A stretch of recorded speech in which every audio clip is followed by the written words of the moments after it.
नमस्कार, आप देख रहे हैं जनता टीवी। मैं हूं आपके साथ अमन त्रिपाठी। बुलेटिन की शुरुआत करेंगे 2 मिनट में 10 खबरों के साथ। जीआईएस को लेकर दुबई दौरे पर सीएम धामी। निवेश को लेकर उद्योगपतियों से की मुलाकात। 5,450 करोड़ का एमओयू किया साइन। दृष्टिबाधित बच्चे से यौन शोषण के बाद एक्शन में आई सरकार। सीएम ने दिए जांच के निर्देश। कहा शैक्षणिक संस्थाओं का हो निरीक्षण। मेरी माटी मेरा देश अभियान के तहत 27 अक्टूबर को देहरादून में कार्यक्रम। सीएम धामी, राज्यपाल होंगे शामिल। 95 ब्लॉकों से मिट्टी कलश जाएगा देहरादून। सुप्रीम कोर्ट ने समलैंगिक विवाह को बताया अमान्य। अध्यक्ष महेंद्र रविंद्रपुरी ने कोर्ट के फैसले का किया स्वागत। कहा समलैंगिकता एक विकृति। देहरादून में पुलिस सैनिक सम्मेलन का कार्यक्रम। 49 पुलिस कार्मिक हुए सम्मानित। मैन ऑफ द मंथ का मिला अवार्ड। राजधानी देहरादून में बढ़ रहे नकली दवाओं के मामले। विजिलेंस ने आम लोगों के लिए जारी किया टोल फ्री नंबर। नकली दवाओं की शिकायत करना होगा आसान। रुड़की में सड़क किनारे पेड़ पर दिखा बड़ा अजगर। देखने के लिए राहगीरों की उमड़ी भीड़। वन विभाग की टीम ने अजगर को पकड़कर जंगल में छोड़ा।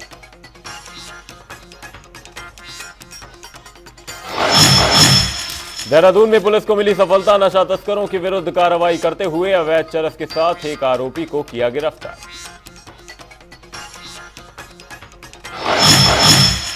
देहरादून में पुलिस ने अवैध नशे की बड़ी खेप पकड़ी। 2 आरोपी को किया गिरफ्तार। कब्जे से 1 किलो 600 ग्राम अवैध गांजा तथा 122 ग्राम अवैध चरस बरामद। हरिद्वार में सड़कों पर टहलता दिखा हाथी। लोगों ने वीडियो बनाकर किया वायरल। पूरे क्षेत्र में बना अफरा तफरी का माहौल।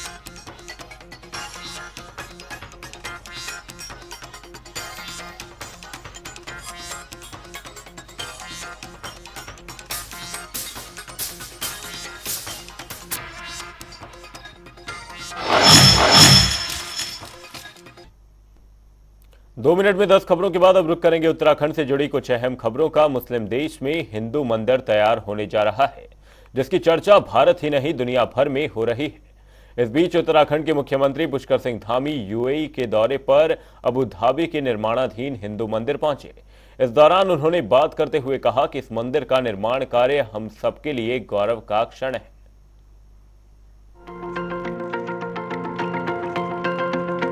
मुस्लिम देश में हिंदू मंदिर तैयार होने जा रहा है, जिसकी चर्चा भारत ही नहीं दुनिया भर में हो रही है।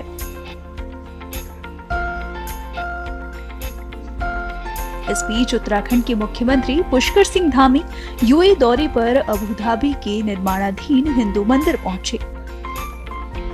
इस दौरान उन्होंने बात करते हुए कहा कि इस मंदिर का निर्माण कार्य हम सब के लिए गौरव का क्षण है। यूएई में हिंदू मंदिर जो यहाँ बन रहा है बहुत ही अद्भुत है और पूरे हिंदू धर्म को यहाँ पर स्थापित किया जाने का काम, इस मंदिर के निर्माण का काम हम सब के लिए बहुत ही गौरव के क्षण हैं। और निश्चित रूप से यहाँ पर आकर मैं समझता हूँ भगवान की कृपा से हम यहाँ पहुँचे हैं। मैं इस अवसर पर सभी निर्माणकर्ताओं को, सभी इसका संयोजन कर्ताओं को, प्रमुख स्वामी जी महाराज को नमन करता हूँ। साथ ही हमारे आदरणीय प्रधानमंत्री मोदी जी का, कि उनकी प्रेरणा से भी इस मंदिर का काम हो रहा है और उन्हीं के कर कमलों से आगे ये मंदिर का जो शिला पूजन से लेकर यहाँ पर इसके उद्घाटन का भी जो है कार्यक्रम होना है। तो आज कहीं ना कहीं उनके नेतृत्व में पूरे विश्व के अंदर हमको मान सम्मान, पहचान और लोगों के बीच में सहयोग प्राप्त हो रहा है। ये उनका करिश्माई नेतृत्व है, उनका भी हम आभार व्यक्त करते हैं।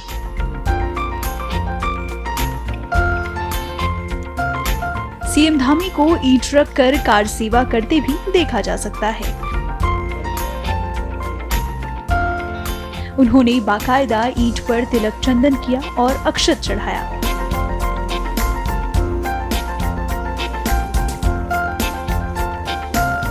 साथ ही उन्होंने पूरे मंदिर परिसर का दौरा भी किया और अधिकारियों से निर्माण कार्य को लेकर जानकारी दी। आपको बता दें कि मुख्यमंत्री पुष्कर सिंह धामी निवेशकों को आमंत्रित करने के लिए 3 दिवसीय यूएई दौरे पर हैं। सीएम के साथ एक उच्च स्तरीय टीम भी संयुक्त अरब अमीरात के दौरे पर है।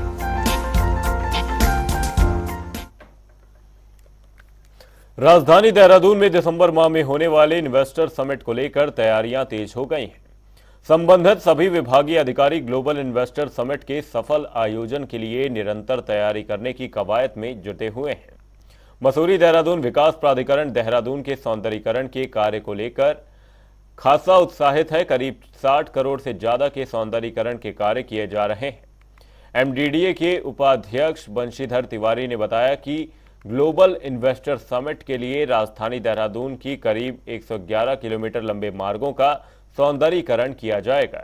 इसके लिए प्राधिकरण ने करीब 60 करोड़ के बजट का प्रावधान किया है। देखिए, सिंगल विंडो के माध्यम से और हमारी बोर्ड बैठक के माध्यम से प्राधिकरण में जो इस तरह के इन्वेस्टेबल प्रोजेक्ट्स हैं, चाहे इको रिजॉर्ट्स हैं, चाहे होटल का है, उसको हम लोगों ने द्रुत गति से सैंक्शन किया। हाउसिंग प्रोजेक्ट्स भी हमने काफ़ी सैंक्शन किए हैं।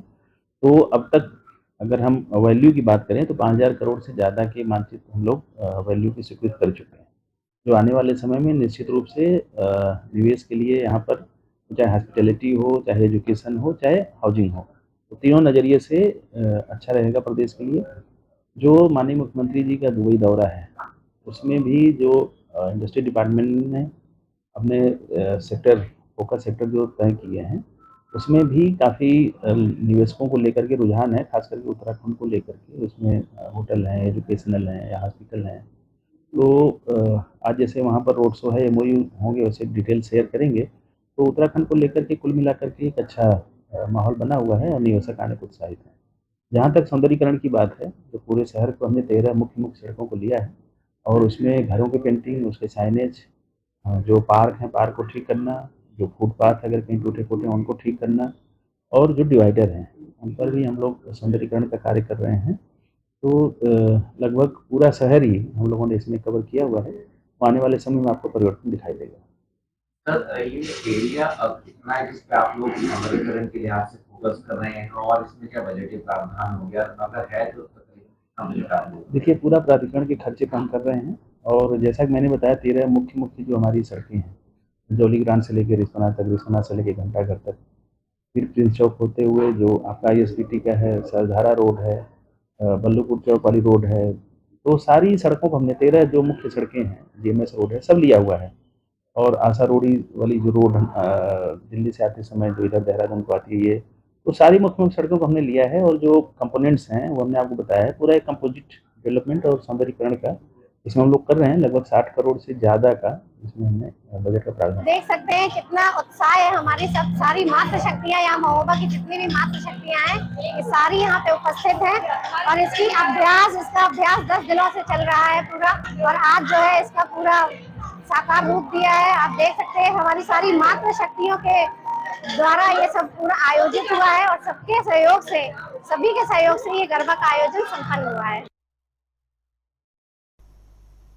उत्तराखंड के कैबिनेट मंत्री गणेश जोशी ने प्रधानमंत्री नरेंद्र मोदी की वाइब्रेंट विलेज की परिकल्पना की तारीफ की है।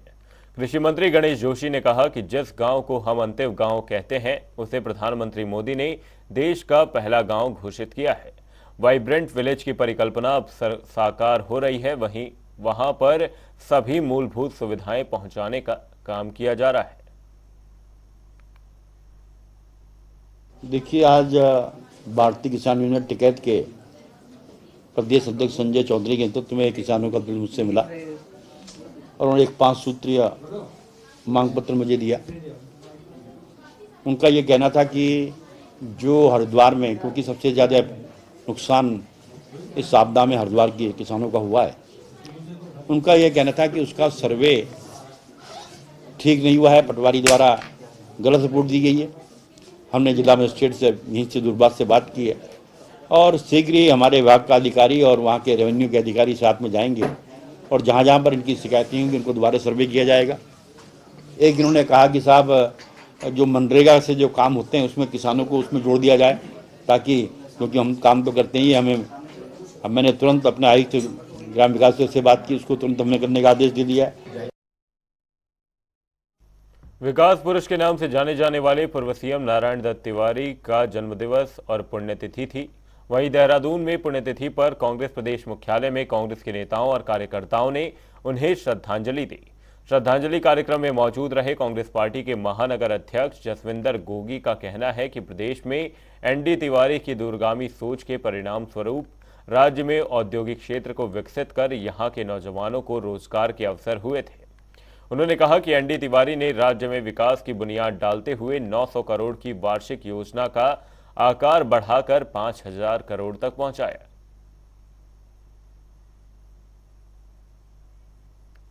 देखिए, एनडी तिवारी जी जब आए तो 900 करोड़ का बजट था, वार्षिक बजट। उन्होंने उस वार्षिक बजट को 5000 करोड़ का किया। और अगर मुझे लगता है कि जो विकास कार्य सिडकुल में भले इंडस्ट्रीज को लेके हों या योजनाओं को लेके हों, जो उस समय आई थी वही योजनाएं अब चल रही हैं। और आज की तारीख में विकास के नाम पे सिर्फ कागजों में विकास हो रहा है, सड़कों पे नहीं हो पा रहा है। वो बहुत दुख है और मुझे इसलिए लोग आज उनको याद करते हैं। उत्तराखंड के पूर्व मुख्यमंत्री हरीश रावत पर हमला लगातार बरकरार है। पहले जहां हरीश रावत महेंद्र भट्ट के निशाने पर थे, तो वहीं बीजेपी प्रवक्ता हनी पाठक ने भी हरीश रावत पर निशाना साधा है। उन्होंने कहा कि हरीश रावत अपनी हार नहीं पचा पा रहे। वहीं हनी पाठक ने कहा कि हरीश रावत को अब संन्यास लेना चाहिए। हरीश रावत कई मर्तबा संन्यास की बात कह चुके हैं, लेकिन आज तक उन्होंने कभी संन्यास नहीं लिया। वे अपनी बात से ही मुकर जाते हैं।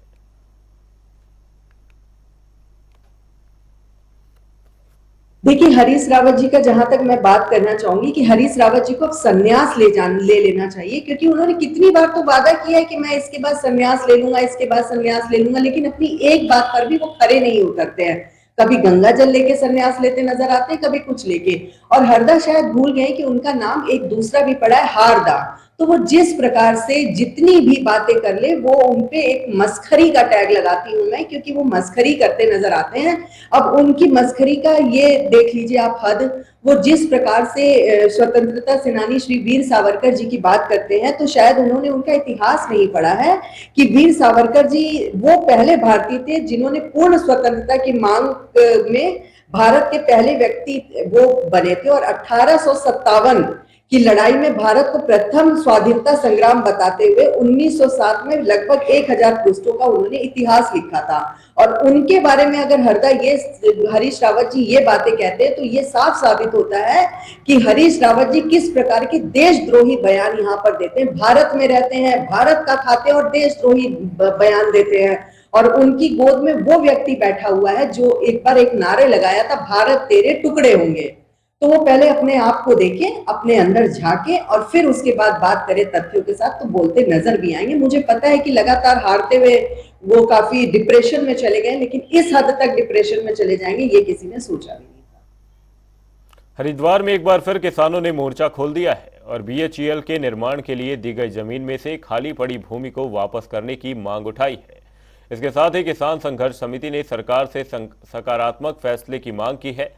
वही मांग पूरी नहीं होने पर बड़े आंदोलन की चेतावनी भी दी। दरअसल 1960 से 61 में बीएचईएल के निर्माण के लिए 9 गांवों की 8000 एकड़ जमीन का अधिग्रहण किया गया था, जिसमें से अभी भी हजारों एकड़ जमीन खाली है, जिसे लेकर किसान संघर्ष समिति लगातार 2013 से आंदोलन कर रही है और अब उग्र आंदोलन की चेतावनी भी दी गई है।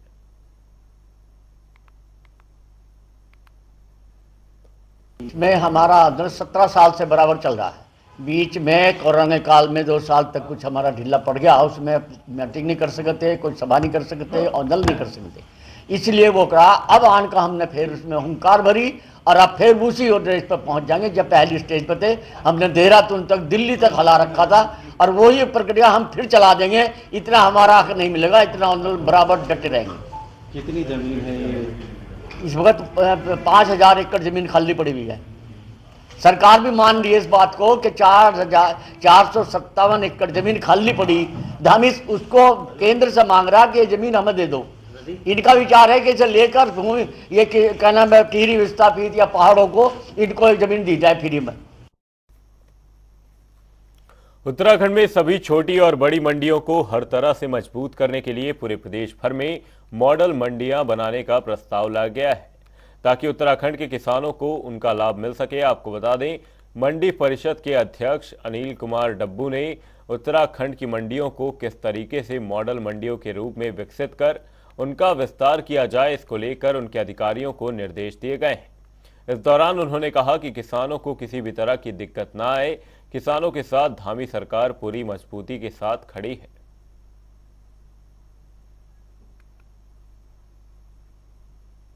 पूरे मंडी में सारे सचिवों को बुलाया, सारे अध्यक्षों को बुलाया। अध्यक्ष बड़े प्रसन्न थे, उनको कभी कोई बैठक में बुलाया नहीं जाता था। मैंने उनसे कहा कि कैसे मंडियों का विस्तारीकरण हो, कैसे मंडियां एक मॉडल मंडियां बने, तो इसके दिशा में मैंने निर्देश दिए। मैंने कहा ये सब बाकी चीज़ें बाद में होंगी, पहले मंडियों में सुंदर से गेट हों, किसानों की सुविधाएँ हों, सड़कें ठीक हों, व्यापारियों की सुविधाएँ हों, जो चीज़ें ठीक हो सकती हैं वो ठीक हो। उसके अलावा मैंने कहा कि आप योजनाएं बनाइए, किसानों को कैसे फ़ायदा पहुंचा सकते हैं, हम किसानों के नज़दीक जाकर कैसे उनको अधिक से अधिक फायदा पहुंचा सके, इस दिशा में योजना बनाने का काम किया। देहरादून में मेरी माटी मेरा देश अभियान के तहत 27 अक्टूबर को कार्यक्रम का आयोजन किया जाएगा। इसके तहत प्रदेश के सभी 95 ब्लॉकों से मिट्टी कलश देहरादून जाएगा, जिसकी शुरुआत आज से देहरादून के झंडा दरबार से की गई है। बता दें कि 27 अक्टूबर को होने वाले इस कार्यक्रम में राज्यपाल गुरमीत सिंह, मुख्यमंत्री पुष्कर सिंह धामी शामिल होंगे। पूरे देश भर में मेरी माटी मेरा देश कार्यक्रम का प्रथम चरण 15 सितंबर तक पूरा हुआ और 17 सितंबर से 2 अक्टूबर तक प्रधानमंत्री आदरणीय नरेंद्र मोदी जी के जन्मदिवस से लेकर के राष्ट्रपिता महात्मा गांधी के जन्मदिवस 2 अक्टूबर तक सेवा पखवाड़ा का कार्यक्रम पूरे देश भर में भारतीय जनता पार्टी के द्वारा मनाया गया। आज हमने माननीय प्रधानमंत्री श्री नरेंद्र भाई मोदी जी के आह्वान पर माननीय मुख्यमंत्री श्री पुष्कर सिंह धामी जी के नेतृत्व में हम लोग जो है मेरी माटी मेरा देश अभियान की हमने शुरुआत की है और आज हम पहुंचे हैं झंडा दरबार में नमन करते हुए। आज हमने परम पूजनीय महाराज श्री देवेंद्र दास जी के करकमलों द्वारा जो है मिट्टी को संग्रहण किया है और उनका हमें आशीर्वाद मिला है। और ये जो हमारा मेरी माटी मेरा देश अभियान है उसके तहत हम लोग जो हैं पूरे जनपद में मिट्टी का संग्रहण करेंगे, जहां हमारे फौजी भाइयों ने अपना सर्वोच्च बलिदान दिया, इस मिट्टी के लिए अपने त्याग किए, बलिदान दिया, उनके लिए समर्पित है। और जो मिट्टी का संग्रहण हम करके जा रहे हैं वो हमारे प्रत्येक उस परिवार के लिए है, प्रत्येक फौजी भाई के परिवार और उनके लिए समर्पित है जिन्होंने इस रामकृष्णा की भूमि को अक्षुण्ण रखने के लिए अपना सर्वोच्च न्यौछावर किया। तो मैं ऐसे अपने सैनिक भाइयों को, उनके परिवारों को शत शत नमन करती हूँ। उत्तराखंड में अल्पसंख्यक आयोग भी अब प्रदेश के अवैध मदरसों पर कार्रवाई करने जा रहा है।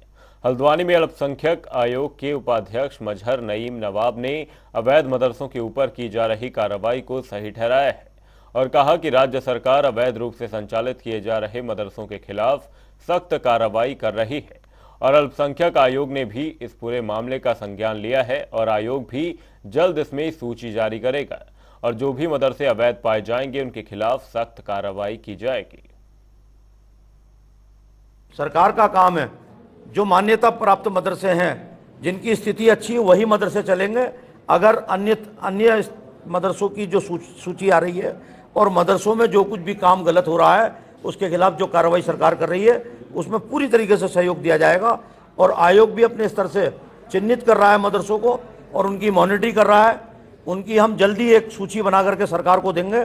जो मदरसे गलत तरीके से संचालित हो रहे हैं, मानक उनके पूरे नहीं है, उन मदरसों की सीधे कार्रवाई होगी उनके खिलाफ, क्योंकि देखिए बच्चों के साथ खिलवाड़ हो रहा है। सुप्रीम कोर्ट ने समलैंगिक विवाह को लेकर बड़ा फैसला सुनाया है। सुप्रीम कोर्ट ने समलैंगिक विवाह को अमान्य करार दिया है, जिसके बाद से ही इस फैसले पर लगातार प्रतिक्रियाएं सामने आ रही हैं। इसी कड़ी में अखिल भारतीय अखाड़ा परिषद के अध्यक्ष महंत रविंद्रपुरी ने सुप्रीम कोर्ट के फैसले का स्वागत किया है। उन्होंने कहा कि समलैंगिकता एक विकृति है। समाज में अगर समलैंगिक शादियां होंगी तो संतान उत्पन्न नहीं होगी, जिससे पीढ़ियां आगे नहीं बढ़ सकेंगी। जो भी आपने देखा होगा जो सेम सेक्स मैरिज है, मैं समझता हूँ हमारे समाज के लिए एक बहुत भद्दा मजाक है और हम जो आध्यात्मिक लोग हैं, आध्यात्मिकवादी है, हम इसको गाली मानते हैं। देखिए, हाउ टू मैरी एंड किसके साथ शादी हो, ये तो मेल फीमेल ये भगवान ने बनाया हुआ है। मेल की शादी फीमेल के साथ हो, फीमेल की मेल के साथ हो, आज तक यही विवाद चलता, यही रीति है, यही रवाज है। अब आदमी आदमी के साथ शादी करे तो ये कैसे पॉसिबल हो सकता है? आई थिंक डेट ये अच्छी बात तो नहीं है। और फीमेल फीमेल से शादी करे, जो ये मैं कहता हूँ ये अच्छी बात नहीं है जो हम होता। तो कहने का अर्थ है बच्चे कहाँ से पैदा होंगे, जनरेशन कहाँ से पैदा होगी? जब मेल फीमेल से शादी करेगा तभी जो है हमारी जनरेशन आगे बढ़ेगी। देहरादून के रेस कोर्स स्थित पुलिस लाइन में पुलिस कर्मचारियों के सैनिक सम्मेलन का आयोजन हुआ है। इस सम्मेलन में पूर्व सैनिक कार्यरत शामिल हुए। वहीं सम्मेलन में पिछले 1 महीने में बेहतर काम करने वाले 49 कार्मिकों को police man of the month का अवार्ड दिया गया। इस दौरान पुलिस कर्मचारियों ने अपनी समस्याएं भी रखी, जिन पर एसएसपी अजय सिंह ने उचित कार्रवाई का आश्वासन दिया।